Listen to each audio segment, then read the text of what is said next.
Niatnya melayat, 5 guru SMK jadi korban, terjepit tronton maut. Musibah menimpa rombongan guru SMK Negeri 1 Siantar Kabupaten Simalungun.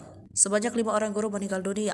Mobil yang mereka tumpangi terjepit tronton maut. Diketahui kecelakaan maut di Bulupangi, Kelurahan Merek Raya, Kecamatan Raya, Kabupaten Simalungun, Sumatera Utara pada Rabu 24 Januari 2024. Musibah ini menelan 6 korban jiwa, 5 diantaranya adalah guru, sementara 1 lainnya adalah penumpang pick-up. Kasat Lantas Polres Simalungun, Ibtu Jody Sinaga menerangkan bahwa pihaknya telah mengamankan 1 unit truk box Mitsubishi tronton BK 9957 beserta sopir bernama Dedi Setiadi Maret Tambun Bolon, 35 tahun.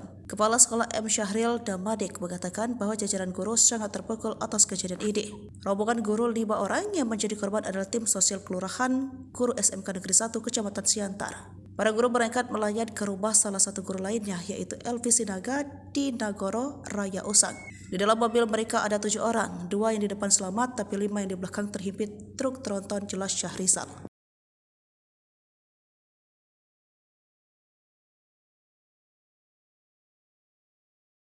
Download Tribun X sekarang, menghadirkan lokal menjadi Indonesia.